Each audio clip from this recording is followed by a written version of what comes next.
Once again, we thank Miss Hackett, and I have the privilege to introduce to you our guest speaker today, the Reverend Mignonne Pollard. She is a Center for Spiritual Living licensed and ordained minister of religious science. She's been a CSL practitioner for approximately 11 years. She graduated Emerson Theological Institute in 2020 and completed additional classes at Home School of Spiritual Leadership in 2021. She's a staff minister at Center for Spiritual Awareness in West Sacramento. She teaches CSL certified classes. She developed workshops on self-love, kicking love addiction, and attaining prosperity using the words of Catherine Ponder. And I told the Reverend that I was going to add to her bio. So my addition is that what I also enjoy about Catherine Ponder is her take on gratitude and on generosity, which are centers to my own life. So, in addition to her religious studies, Mignonne holds a Doctor of Education from Harvard University's Graduate School of Education and International Education. Her educational pursuits have taken her to the countries of Zimbabwe, South Africa, South Korea, and Spain. She believes that the principles of science of mind can change your life for the better, as do we. And I give you our guest speaker.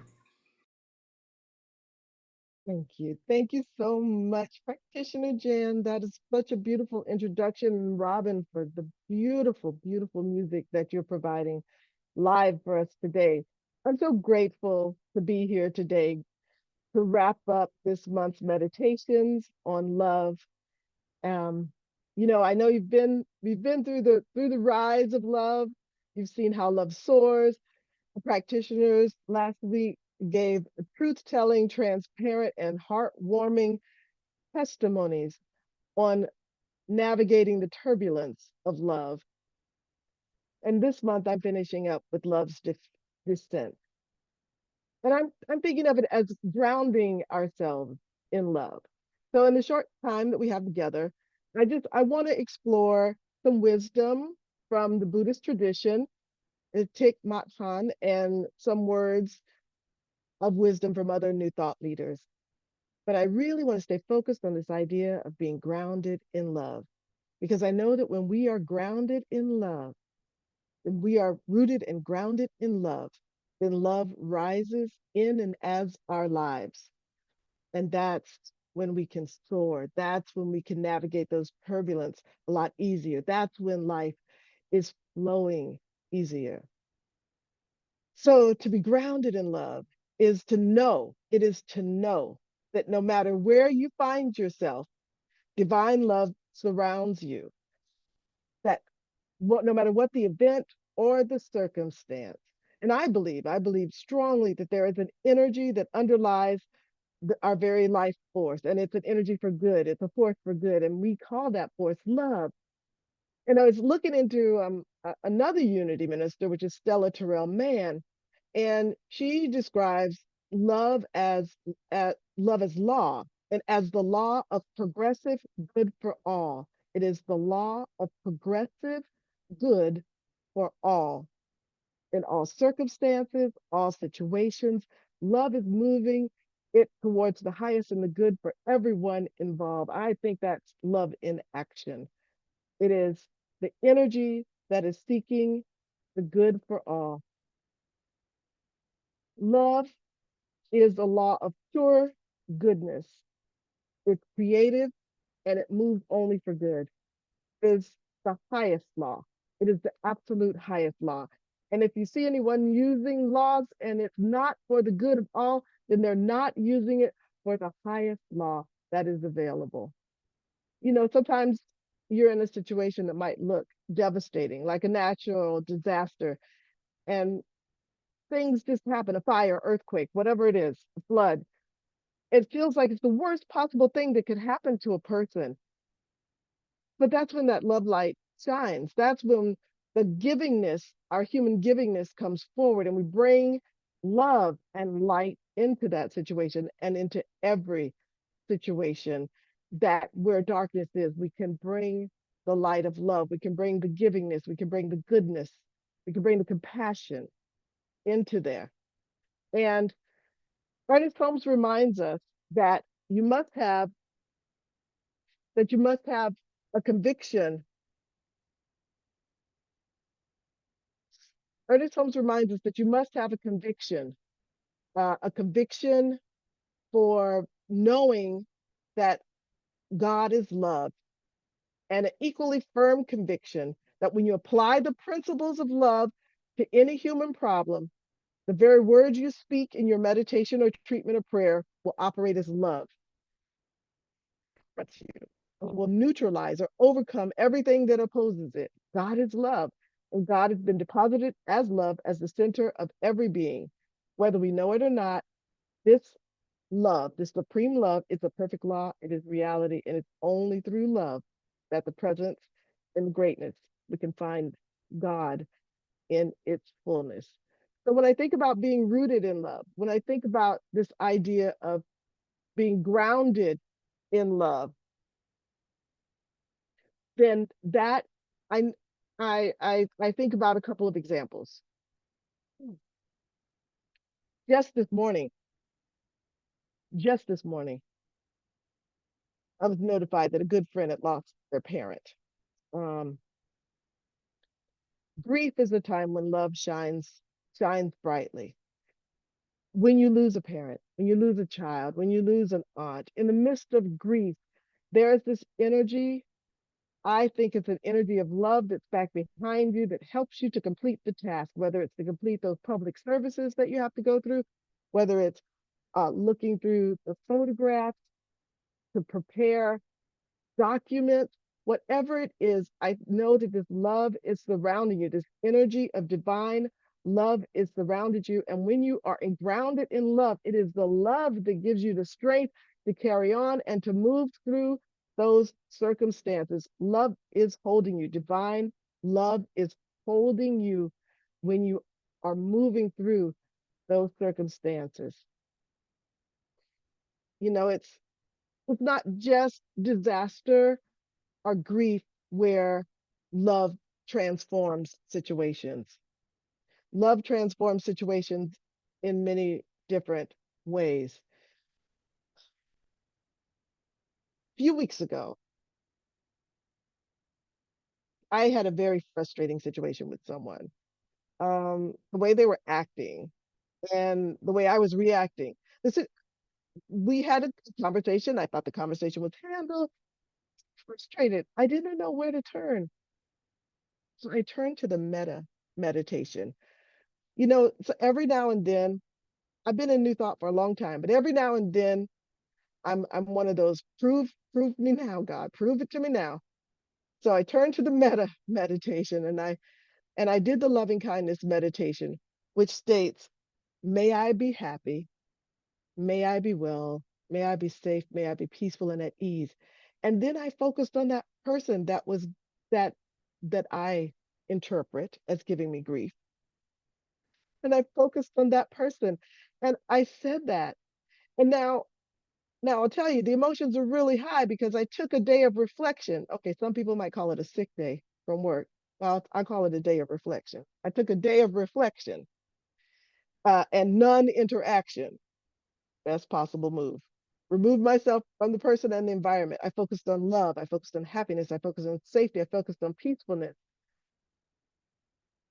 And then when I came back to that situation, to that environment, when I re-engaged after a day of prayer, after a day of meditation, after a day of wishing them well, I mean, really getting down to wishing them well in my heart, to sending them love in my heart. Do you know that the situation was totally resolved? You know, I could barely even believe it. I was sending this person love and it worked. It I was sending myself love. I could come back in that situation and relax. So it's a practice. Love is a verb. Love is a practice. It is a practice, a daily practice. So that loving kindness meditation, sending it out to the world, even the knowledge of knowing you can love, or you knowing you are loved. I know there are many situations, just knowing that there is someone that is loving me, that there is a presence that is loving and guiding me. That is absolutely something that holds you and takes you through. It can take you through. So now, the thing I absolutely love about being a new thought practitioner, being a new thought minister, is to learn from all of the different philosophical traditions. And this month, it has been the Buddhist tradition. And they believe, like we do, that your mind helps create your reality. Now, they might not believe in one power back behind all, but they understand the power of mind and the power of mindfulness. And Thich Nhat Hanh, in his book, the book of this month, he gives us like 5 foundational mindfulness trainings. And what I like is that these mindfulness trainings, which somehow when I was reading them and thinking about them and meditating, I'm like, they're almost like the 10 Commandments, but they're 5. And it's all about raising it up for the good for all. So remember, love is for the highest and the best and the good of all for all. It's about shifting our thoughts and our mind for the good of all. So I just want to share with you these 5 mindfulness trainings. Because if you are working in your life, if you are using this thing called love, this idea of love as a verb, then these will help you move towards that good for all. Now, as we know, Buddhists, they start with this idea that life is suffering. But it just means that it's not exactly where you want it to be. And so, just very quickly, I'm just going to go very briefly. The things that we can be that help us, that can help us be grounded in love, are these 5 types of awareness. And that is awareness of destruction caused by life. Be aware and stand up for life, for living. Be grounded in compassion. That is life, all life, animal life, plant life, mineral life, lives of people. We're standing up against war. Here hair is playing, so you know that we're standing up against war. We're standing up against violence. We're standing up against whatever's going on in the world. And I love it because there's like an affirmation that is, I'm determined not to kill or to condone any act of killing in the world, in my thinking or in my way of life. The second one, so not killing, standing up, being aware of the destruction of life and standing up for the preservation of life. The second one is the suffering caused by exploitation, social injustice, stealing, or oppression. If we're working towards the good of all, if we're working in the space called love, then we're standing up for it, people, may not be us, and standing up for people to be able to be free, free from oppression, free from domination. And we're not going to steal or take belongings of anything from any others. And the affirmation, I love this affirmation, it's, I respect property of others. I'm determined not to steal or to possess anything that could belong to others. And the third one, the third point that Thich Nhat Hanh says is if we are aware of suffering caused by sexual misconduct, we are aware of suffering caused by sexual misconduct, we're going to protect the safety and integrity of individuals, of couples, of families, of societies. And we're going to protect our own self respect and self integrity. We're not going to engage in sexual relationships that are not loving or long term. We're going to respect the commitments of others. And the affirmation that is given with this awareness as you're thinking about it in your mindfulness practice is I will do everything in my power to protect children from sexual abuse and to prevent couples and families from being broken by sexual misconduct. Fourth part of Buddhist wisdom is the awareness of suffering caused by unmindful speech and the inability to listen to others. Now, what I know for absolute certainty sure is that being fully present is the best gift you can give in life. That when you are fully present and mindfully listening, this is a gift that only you can give, and it is a healing gift.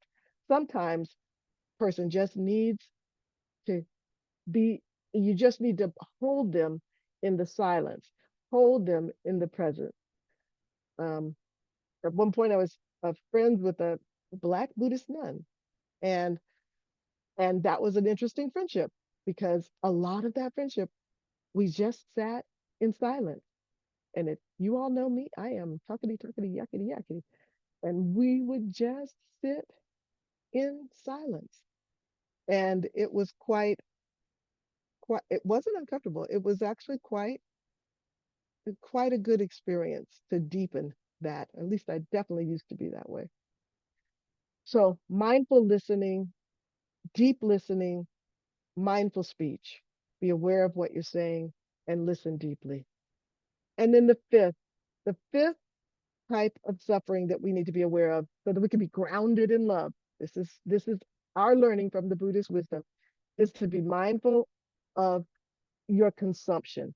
That is to eat mindfully and to drink mindfully and eat and drink only those things to promote good health. It goes further than that. It goes further than just eating and drinking. It actually goes into what you consume um, on television, in media, on social media. I don't know about you all, but I cannot. There's some people who just adore horror movies and things of such. Um, I also know at least one minister who's terribly in love with law and order. Now, I mean, it's not bad to be in love with law and order, but just be mindful of what you're consuming in your mind and in your body. And there is absolutely that is the because that will help you, your collective body. So it's not like there are 10 commandments, but there are 10 ways of or 5 ways of living that will help you be grounded in love. 5 ways of living. The preservation of life. I know you many people say, well, most Buddhist vegetarians, they might be because it's about the preservation of life, of all life, um, and the not exploitation of others. No engaging in sexual misconduct, being fully present, and maintaining good physical and mental health. This is a Buddhist wisdom of the way to be grounded in love. Being grounded in love, from my perspective, is being grounded in self love. It's working in the world with the law of love, knowing that the law is going towards progressively and progressively good. And Stella Terrell Mann wrote a book called Change Your Life Through Love. It was written in 1947.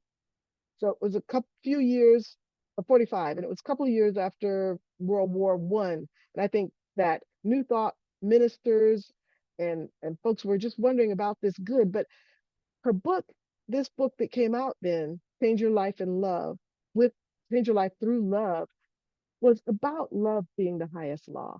And if it wasn't for the good of all, then it wasn't the highest law. And she showed how the law of love, the progressive law of good, moves us all towards something higher. And she gave a quote saying, love gave women the right to vote. Love gave us free and public education. Love gave us freedom to worship. Love gave us working towards equal rights for all people. She was saying all of this in the 1940s, and she did explicit chapters on Hitler, yes, being able to use the law in an effective way, but it wasn't the highest law because it wasn't the law good for all. So it's something that may look, if you're feeling the chaos, and I don't know about you, but I'm feeling chaos of the world around and what's going on. Know that the law of love is working. Stand in that. Know that. Hold on to that. That it is working and it is working for the progressive and highest good of all. Another beautiful thing I think about Buddhism is the fact that it respects whatever tradition that you are coming from, whatever religious tradition that you can bring these ethical practice. You can incorporate this system of knowing, this way of being, and it doesn't clash with what it is that you have been raised to believe. It complements it. It complements it, and it is a way to be grounded in love. So the law of love is working for the progressive good of all. It is a law that is an energetic force that is pulling us, it's what I believe, towards divine love. It is moving us towards the highest and the best for all. And Stella Terrell says in her book, she says, as a as a as a species, as our human race, we are either going to love or we are going to perish. We are either going to love one another, we are going to rise in love, or we are going to perish.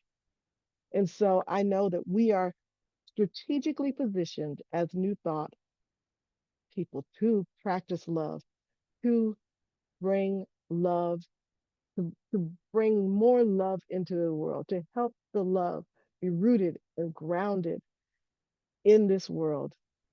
And as it is, we're just moving life and laws and policies to the best and the highest and the good for all. So no matter what, how turbulent or rocky the road may seem, love is there. Love is holding all of us. Love is giving us the strength to move forward. Love is our very nature. The divine givingness, the light is our nature. That is truly who we are. So let's take this message. Let's take this message into prayer.